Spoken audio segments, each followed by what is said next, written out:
Tu as un certain pouvoir, l'influence, ça représente un certain pouvoir. Donc je vais pas lui faire la promotion d'un produit que même moi je n'utilise pas. Et c'est vrai qu'à chaque fois que tu postes quelque chose, il y a des répercussions derrière. C'est ça, c'est peut-être 7 000 euros, une story et un post.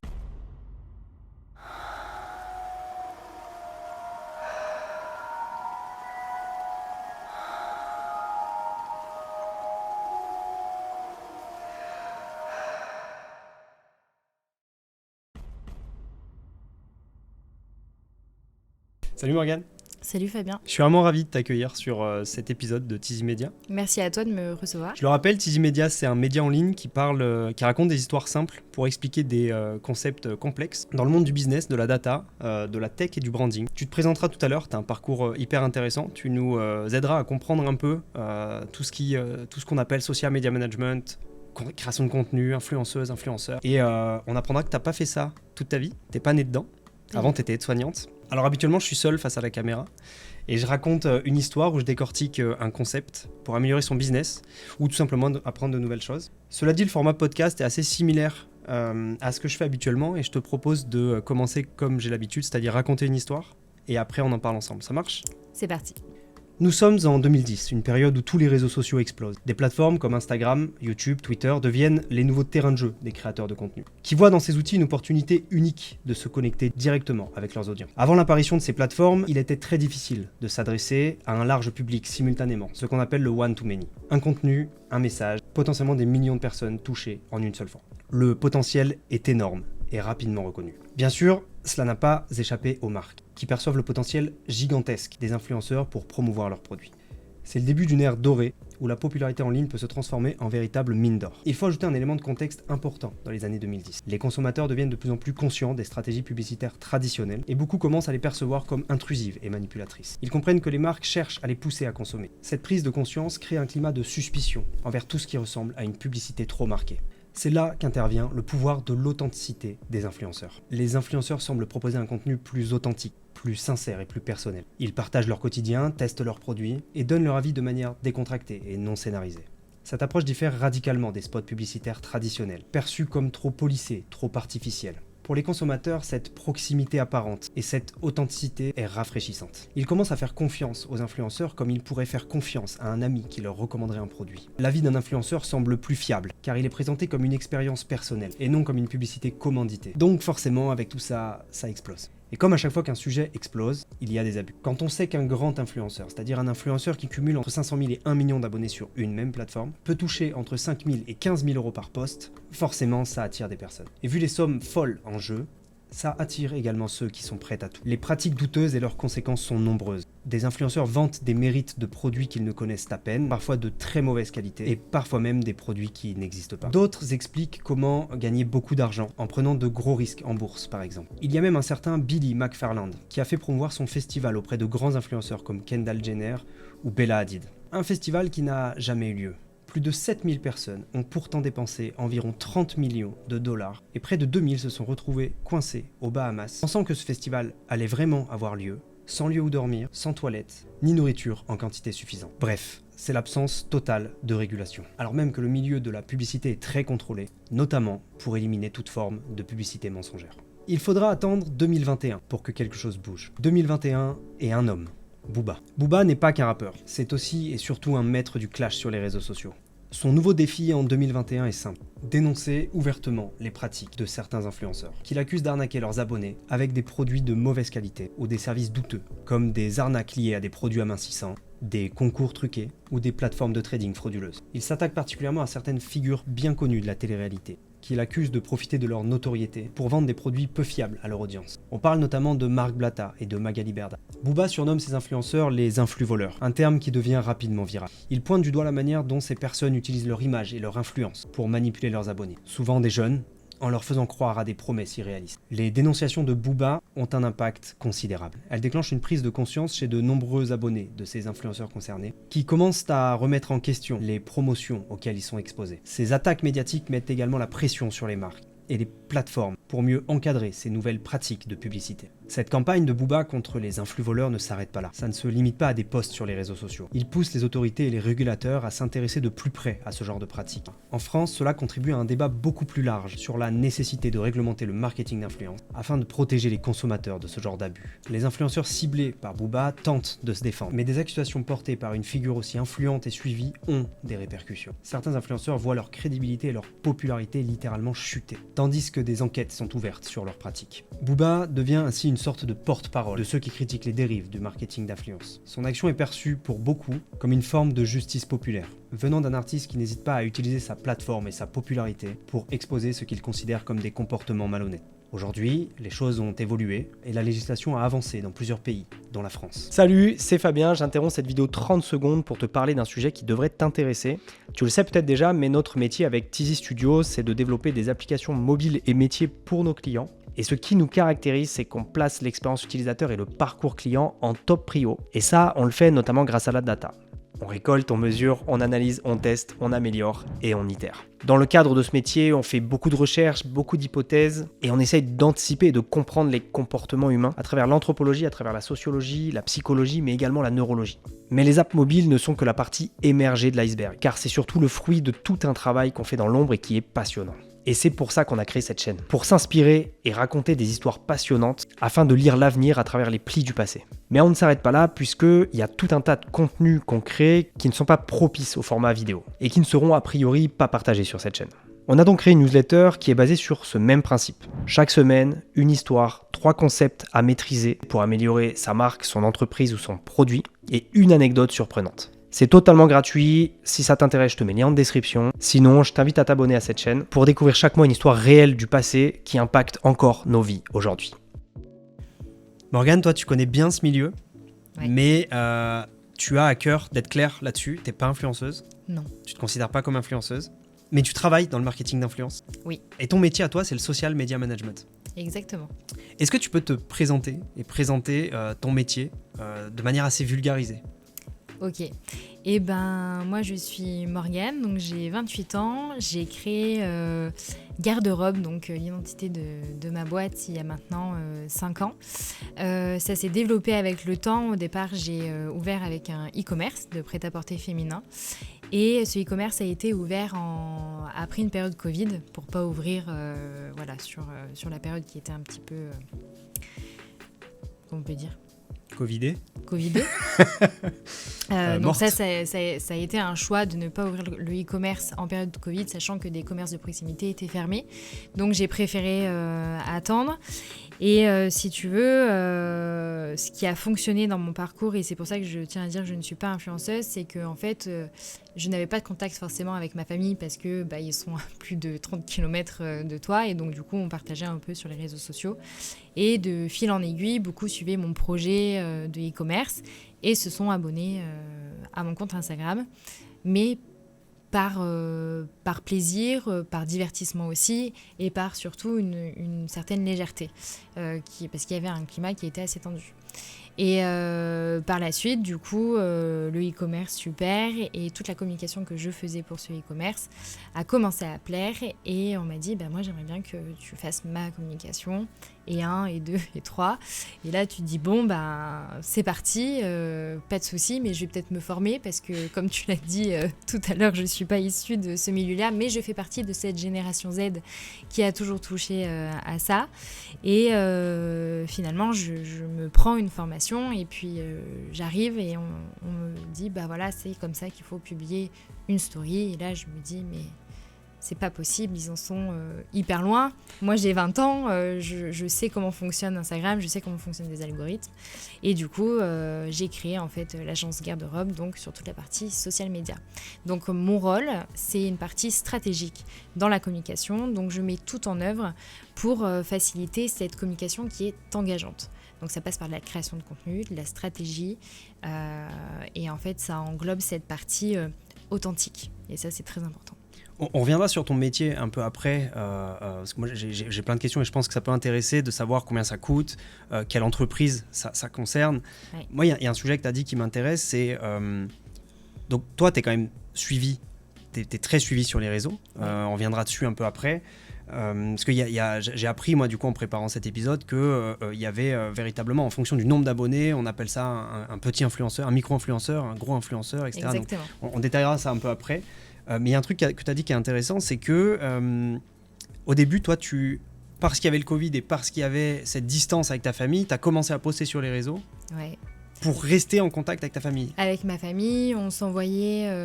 C'est l'ère où TikTok aussi est rentré pas mal dans les mœurs. Et du coup, on faisait des choses assez divertissantes, on s'amusait et finalement, les gens étaient chez eux et étaient sur leur téléphone. Et c'est depuis cette période Covid que la façon des consommateurs d'acheter un produit ou pas a changé. C'est-à-dire que depuis le Covid, avant, les gens scrollaient, oui, sur le téléphone. Aujourd'hui, on scrolle parce qu'on cherche quelque chose qui nous capte et on ne consomme pas du tout de la même façon. C'est-à-dire que tu veux voir un produit, et si tu as le produit, tu peux l'acheter directement. Enfin, il y a beaucoup d'outils qui permettent de faciliter les achats en ligne, et notamment sur du e-commerce. Et du coup, moi, je mets ce service-là, pas forcément pour du e-commerce, mais pour du commerce de proximité. Ok, ouais, moi j'ai en tête que effectivement l'année Covid a fait exploser TikTok en France. Ouais. Alors que toi, là où tu es le plus suivi, c'est Instagram. Ouais. Donc comment est-ce que l'explosion de TikTok a fait transformer les fonctionnalités d'Instagram et c'est ce qui a fait que toi, parce que ton mode de contenu il est très TikTok aussi, c'est que de la vidéo principalement. J'ai un compte qui est très authentique parce que, comme je te disais tout à l'heure, c'était pour mes proches. Et j'ai surtout un contenu qui est aussi divertissant parce qu'il peut s'adapter si tu veux. Moi, il y a 5-6 ans, tu pouvais l'adapter à chaque réseau social. Ce qui m'intéresse, à vrai dire, c'est pas tant l'explosion de... Mais je connaissais pas cette histoire en fait. Toi, tu as commencé, parce qu'avant, tu n'étais pas du tout dans la création de contenu. On peut dire que tu es créatrice de contenu, c'est ça ? Alors, oui, je mets un point d'honneur sur la partie créatrice de contenu parce que comme tu l'as évoqué dans l'histoire que tu as racontée au départ, il y a vraiment un élan qui s'est produit autour des influenceurs. Et les influenceurs, il ne faut pas oublier qu'ils sont nés par la télé-réalité. Et pour te donner un exemple, parce que je sais qu'après on va revenir sur le sujet, mais je communique de façon locale. Dans mon métier, par l'agence de communication, je fais une communication qui reste quand même locale, voire régionale. Je ne m'étends pas plus loin. Tout à l'heure, tu parlais des tranches d'influenceurs. Ouais. Eh bien, par exemple, si moi, je devais appliquer les prix, je suis consciente de mon marché et je ne veux pas surfer sur cette vague que, par exemple, je te dis, une vidéo, je devrais la facturer 600 €. Une vidéo. C'est pas possible. Je suis consciente de mon marché. Le but, c'est de faire travailler et de dynamiser en fait le commerce de proximité ou des entreprises. Et finalement, on est un peu tous dans le même bateau. Donc, l'idée, c'est de trouver un arrangement avec les entreprises. Ok, pour qu'on y comprenne bien entre la différence entre ton métier, donc le social media management, et le métier d'influenceur, c'est que le métier d'influenceur, il se fait payer pour sponsoriser, pour faire la promotion à travers son compte de quelque chose. Exactement. Alors que toi, tu travailles au niveau de la stratégie des médias, enfin en tout cas de la communication via les réseaux sociaux, c'est ça. Exactement. Directement pour les marques, enfin pour les entreprises. Exactement. Et ça peut passer par mon biais, parce que je sais que j'ai quand même de la visibilité, mais le but c'est qu'ils se développent eux avec leur image de marque et avec leur personnalité et leurs valeurs. Moi je suis juste là parce que je connais les codes du métier et je suis là pour mettre tout ça en valeur et les accompagner dans ce projet-là. Ok. Alors d'après les chiffres, j'avais dit qu'on y reviendrait, t'es ce qu'on pourrait appeler une micro-influenceuse. C'est-à-dire que la taille de ton audience est située entre 10 000 et 100 000. Ouais. Toutes plateformes confondues, c'est comme ça qu'on compte, c'est en cumulant toutes les plateformes. Exactement. Okay. Ouais. Pourtant, tu insistes souvent en disant que tu ne gagnes pas d'argent avec ça, donc, d'où ma question juste avant. Aujourd'hui, quel regard portes-tu sur ton audience ? C'est-à-dire, elle représente quoi ton audience ? Donc, t'as quoi ? T'as 25 000 personnes qui te suivent ? J'ai pratiquement 20 000 personnes qui me suivent. Elle représente énormément. Pourquoi ? Parce que finalement, ces personnes-là me suivent pour tout ce que je présente au quotidien. Mais je ne me présente pas forcément... alors, on pourrait dire que je fais de l'influence, mais dans le sens où je t'appelle ça de la création de contenu, c'est qu'en fait, je fais que partager mon quotidien. Je partage mon quotidien et je partage mon travail au quotidien et je mets en valeur des entreprises, mais je mets en valeur en fait mes clients et parce que j'ai envie de partager ça avec ma communauté. Et si tu veux, cette communauté-là est hyper attrayante parce qu'elle va poser des questions, elle va s'intéresser et en fait ça va créer de l'engagement. Et donc tu as une sorte de connexion qui reste par le biais d'un réseau social, mais elle est quand même là et c'est marrant parce que les gens ont l'impression de te connaître et toi des fois tu te dis je suis désolée On se connaît pas. On se connaît pas. On se connaît pas, mais des fois je peux dire bonjour et après je fais mais qui c'est. Voilà. Alors, ce qui est, ça on y reviendra parce qu'il y a un sujet, c'est le concept d'aujourd'hui, c'est le sujet que je veux qu'on décortique.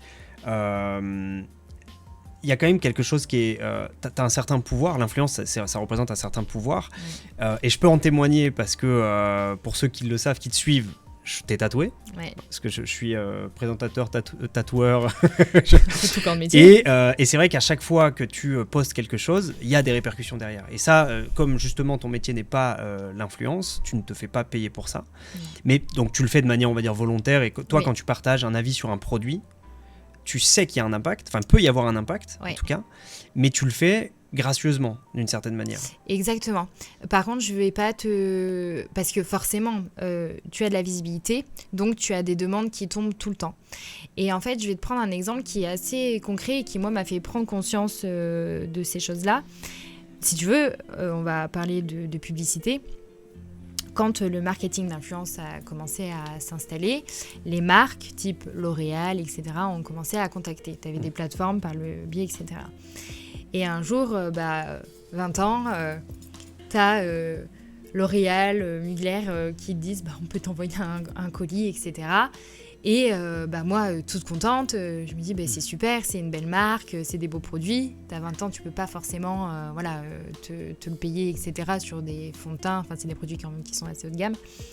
Et j'ai eu en fait la réflexion de quelqu'un qui m'a dit ouais, c'est super, mais ce fond de teint en fait il coûte 60 €. Moi, je peux pas me le prendre.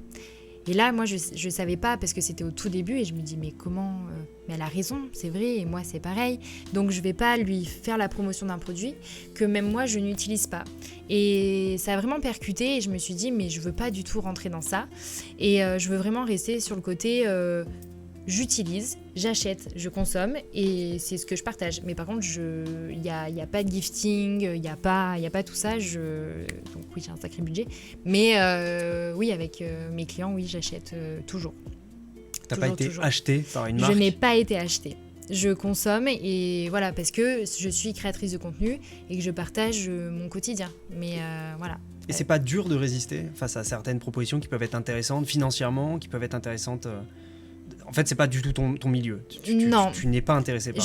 Parce que l'influence ne m'intéresse pas. Et moi, je suis passionnée par mon métier, donc tout ce qui est communication, social media. Et je trouve ça plus intéressant pour moi, personnellement aussi, de mettre en valeur d'autres entreprises. Ok, parce que on l'a vu dans l'histoire que j'ai racontée juste avant, c'est vrai qu'il peut y avoir des propositions très alléchantes et des possibilités, je le disais tout à l'heure, quand on a de l'influence, on a du pouvoir, oui. Et même si ça reste à ton échelle, mais quand même 20 000 personnes, moi je dois avoir 300 personnes dont 250 qui ne savent pas qui je suis, qui me suivent, donc ça doit être dur quand même, je me dis, de résister, mais non, mais t'as répondu très clairement. Ouais, en soi, c'est vrai que si on arrive et qu'on me dit, alors il faudrait vraiment que j'ai énormément d'abonnés, mais on te dit, oui, en moyenne, c'est ça, c'est peut-être 7 000 € une story et un post. Je pense qu'aujourd'hui, tu peux te poser la question, mais par contre, je serai complètement honnête. Et vu le contenu que je crée et qui est tellement honnête, je pourrais dire, bon, voilà, on m'a fait une proposition. Qu'est-ce que vous en pensez ? Est-ce que j'y vais ? Enfin voilà, parce qu'aujourd'hui, il ne faut pas oublier que c'est très réglementé. Moi, quand je travaille pour des campagnes de marketing d'influence, donc moi sur l'agence, aujourd'hui, tu contrôles tout. Hein. Donc, faut pas faire de dérive. Tu prends pas n'importe quelle marque. Tu fais pas de la communication pour quelque chose qui est pas certifié.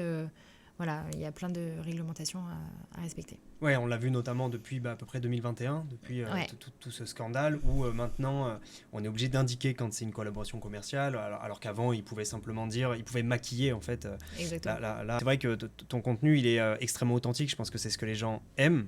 Ouais. T'as réussi à pas te faire travestir par les marques, si je peux dire. On mettra en description tous tes liens, tous tes réseaux. Moi, je vous invite j'invite les gens qui écoutent cet épisode à te suivre, à découvrir ton contenu assez authentique. Moi, je veux qu'on revienne sur ton métier. Ouais. Parce que c'est ça qui compte au final. Le métier de social media manager, moi, ce qui m'intéresse, c'est pour quelle entreprise et combien ça coûte. Alors pour quelle entreprise ? Je travaille autant avec des artisans, commerçants, petites et moyennes entreprises. Ok. Moi j'aimerais bien avoir des grandes.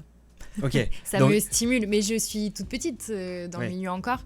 Mais plus j'avance et plus j'ai envie de aussi pousser mes compétences et surtout les mettre en action. Parce que quand tu fais ces métiers-là, tu es très artiste en fait. Et un artiste, il pense énormément et il veut surtout créer tout le temps. Et je suis un peu une boîte à idées sur pattes. Tu me parles d'un projet, je vais te dire ah ouais, mais on peut faire ça. Donc il faut aussi arriver à se contrôler. Au niveau des tarifs, comme je t'expliquais tout à l'heure, vu que quand je t'expliquais en fait que j'ai pas ouvert mon e-commerce au départ par rapport aux commerçants qui étaient fermés, etc., c'est un petit peu le même principe, parce que j'ai été aussi commerçante, même si t'as été e-commerçante. J'ai été e-commerçante, mais je suis aussi... j'ai aussi cette position-là où je sais que les temps ont été compliqués. Et il faut savoir que la communication, c'est un investissement. Donc, pour les plus petites entreprises, vu que je travaille vachement au niveau local, ça a été une petite réunion en disant, voilà, moi, je travaille. vous avez forcément du résultat. Donc, on ne promet pas parce qu'on ne sait jamais. On est très dépendant de la société actuellement. Mais je travaille, je fais mon travail de community manager de social media. Voilà, quel tarif vous êtes prêt à mettre qui soit raisonnable. Moi, j'ai donné mes fourchettes et on s'est mis d'accord sur ça. Et après, quand ça pousse sur des entreprises, c'est des tarifs. Alors, je ne suis pas au même tarif que la région lyonnaise ou autre parce qu'on ne peut pas. Faut s'adapter aussi à son marché. Mais du coup, tu varies entre 420 hors taxe et 1500 hors taxe. Tous les mois. C'est un forfait, c'est ça ? C'est un forfait mensuel. Forfait mensuel. Bien évidemment, tu n'as pas les mêmes prestations du plus petit forfait au plus haut forfait. Alors, je le précise, on est en Auvergne. Ouais. Parce que tu parles de la région lyonnaise, etc. On est en Auvergne et je dirais même on est au fin fond de l'Auvergne. on est au Puy-en-Velay. Ouais, néanmoins, ville très dynamique. Ouais. et où les commerçants, les restaurateurs, c'est quoi ? TPE, PME, dans n'importe quelle industrie, domaine De partout. Je passe du secteur de l'habillement, forcément, parce que... c'est ton domaine, garde-robe. Voilà, je me suis fait connaître sur ça. Et puis, du coup, y a plein de commerces où j'adore aller, moi, en tant que cliente. Et ils m'ont dit, vas-y, communique pour nous, donc pas de souci. Donc, ça passe du prêt-à-porter, ça passe par tout ce qui est optique, ça passe par du pare-brise. Je peux faire beaucoup de secteurs. Alors après, je vais pas partout. Attention, l'avantage, c'est que je peux gérer. Tu me proposes un truc sur un sujet où je me sens pas à l'aise. Non, je n'y vais pas parce que je vais te faire perdre du temps. Et moi, je vais aussi perdre du temps et je vais surtout me mettre en difficulté. Non pas que je n'aime pas me mettre en difficulté, mais il faut savoir être raisonnable au niveau des projets. Et en fait, il faut toujours que tu sois inspiré. Et si pour un projet, tu ne l'es pas, c'est assez complexe, quoi. D'où le métier très créatif au final. Exactement. Donc créateur de contenu finalement c'est peut-être plus parlant que social media manager qui est plus le côté consulting, qui est plus le côté stratégique. Alors, si tu veux faire en fait la différence entre influenceur, créateur de contenu, marketing d'influence. L'influenceur, comme tu l'as dit tout à l'heure, il fait des promotions sur des très grosses campagnes parce qu'il a énormément d'abonnés, c'est un vrai influenceur. Pour te faire une idée, tu peux mettre l'influenceur sur quelqu'un qui découle de la télé-réalité. Et, aujourd'hui, c'est l'image qu'on en a. Lui, il n'a pas besoin d'être créateur de contenu, il n'a pas besoin d'être créatif. Lui, il utilise son influence. Voilà, il peut juste parler devant sa caméra, dans sa maison, dans sa cuisine, c'est simple. Le créateur de contenu, il y en a énormément. Et sur Instagram, moi, beaucoup de filles que je suis, mais que ce soit dans le domaine du sport, de la food, du secteur habillement, toi, tu peux être créateur de contenu, comme moi, je peux l'être. Tu vois, on est au même niveau. Et toute la partie marketing d'influence, ça, c'est ce qui rentre en compte dans mon métier, le social media. C'est-à-dire que, admettons, tu as...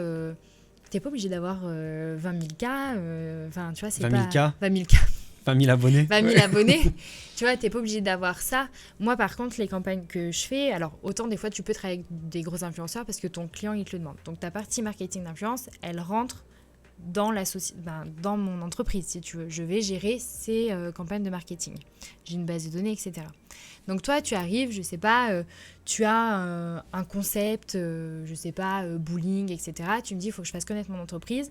Je veux un influenceur sur la région, mais je veux aussi une famille, etc.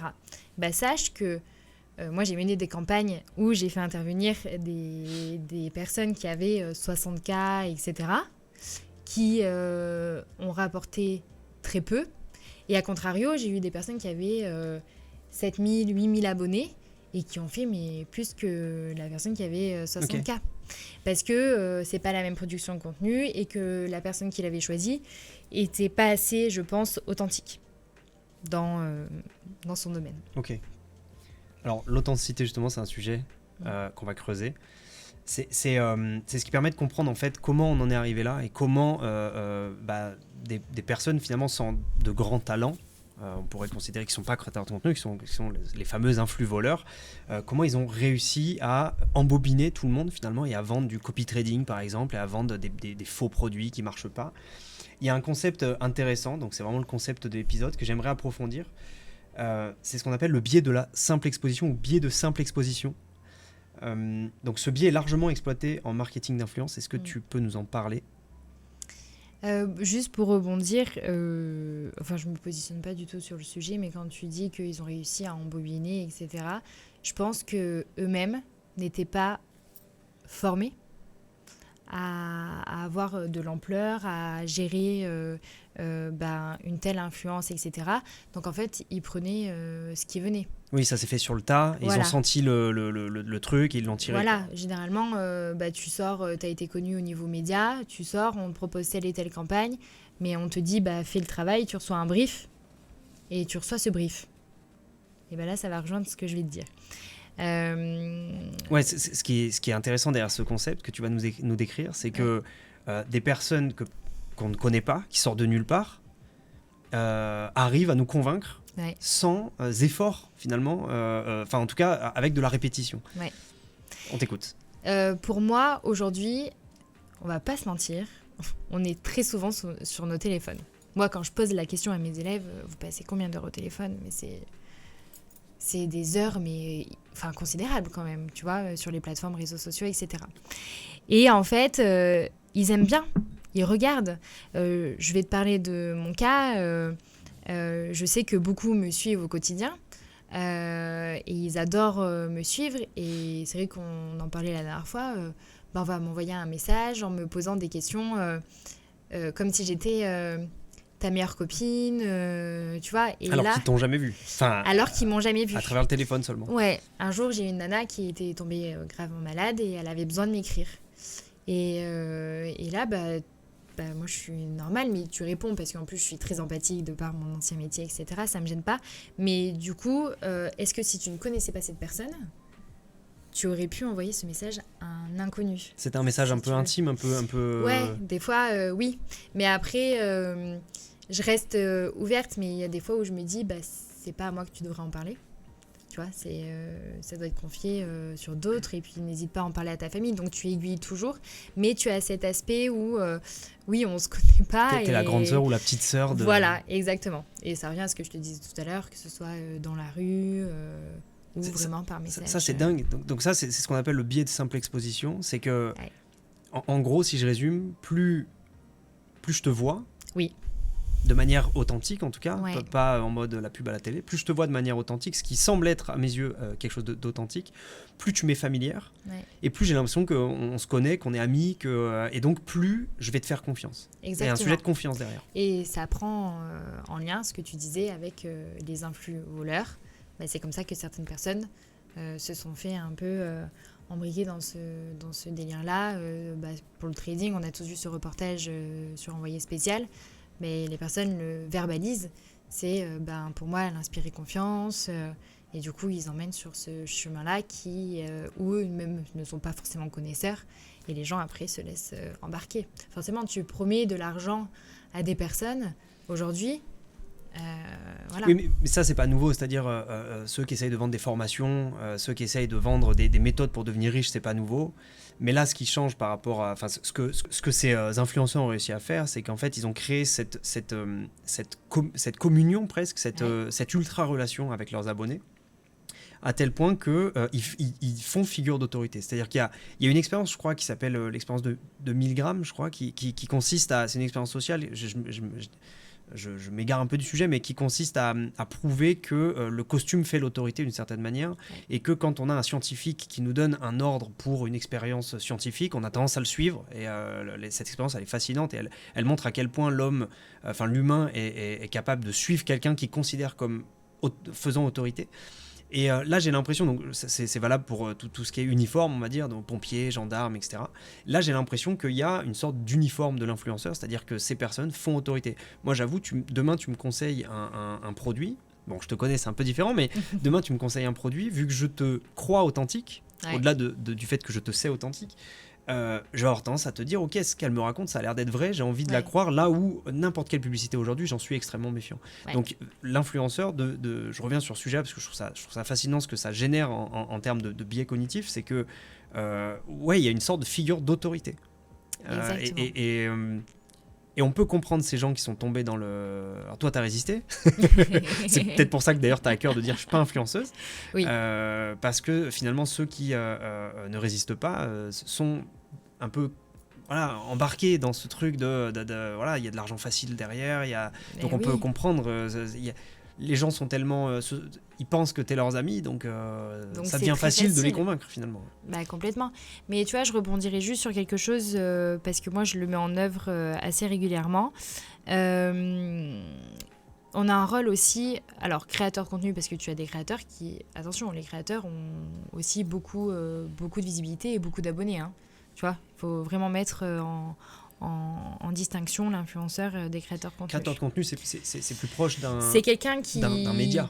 C'est une personne qui va avoir son propre compte et qui va partager son quotidien, mais il y a un travail quand même derrière. Cette personne, elle sait faire de la création vidéo, elle sait comment ça fonctionne.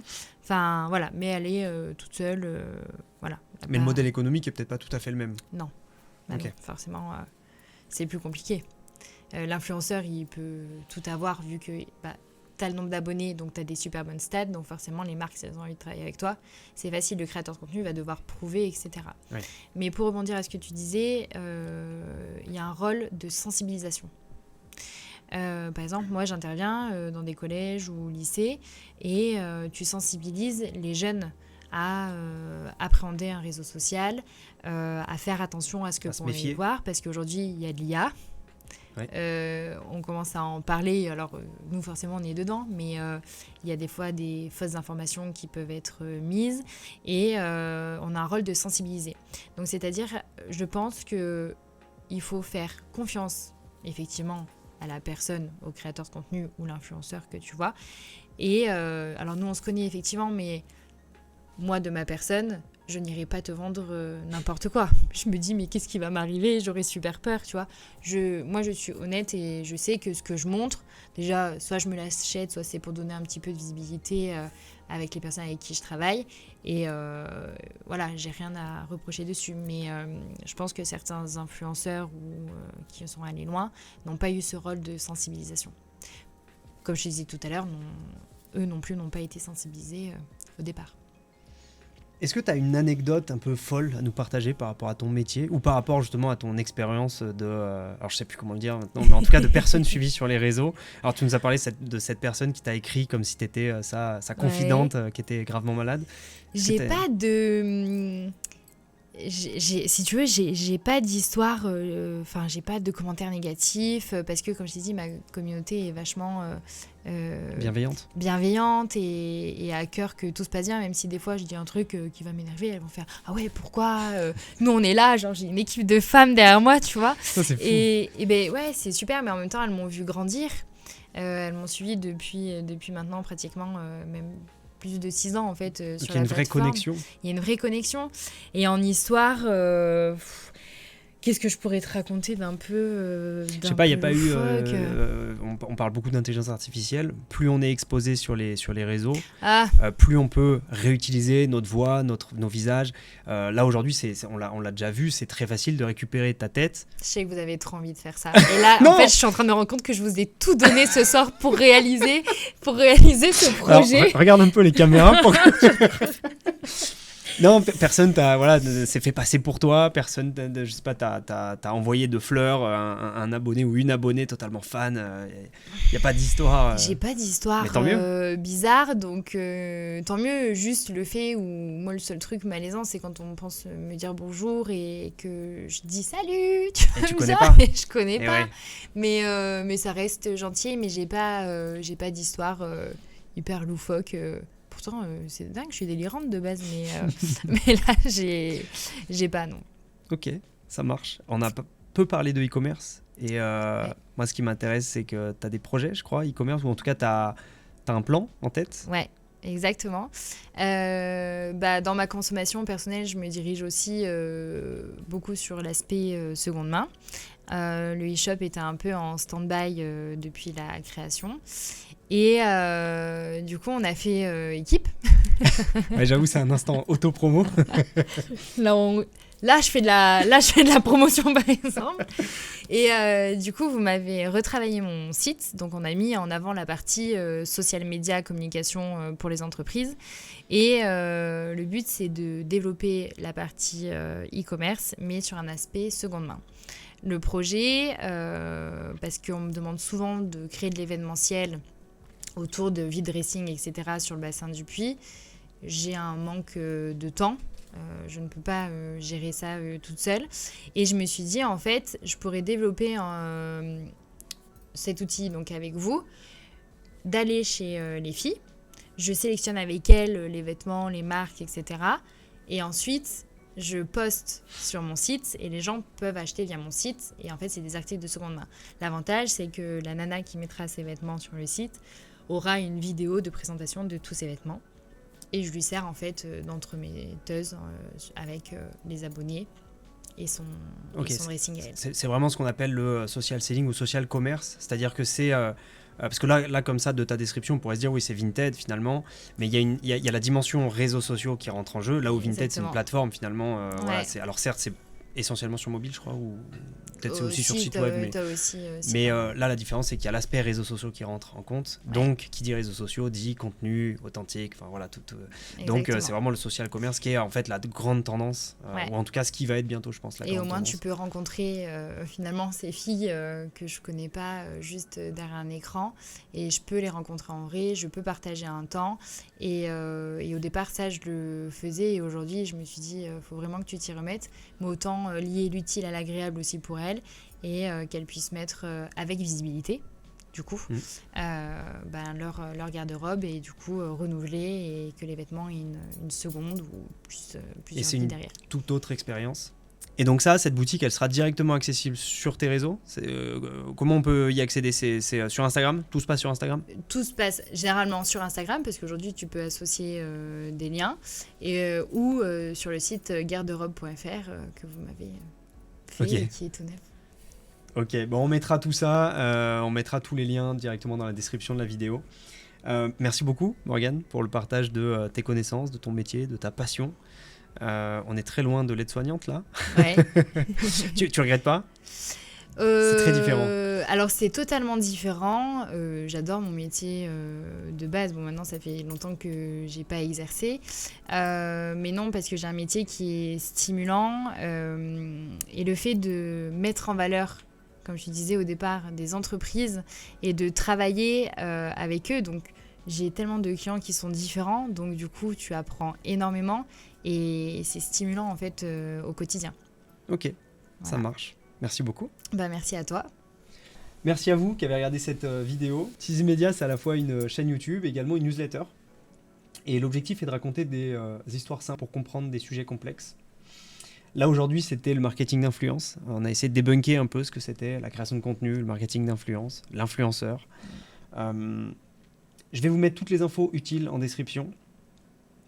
Il y aura des vidéos comme ça chaque mois, alors parfois avec un format podcast, interview comme on vient de le faire, et parfois où c'est simplement une histoire et on décortique ensemble un concept.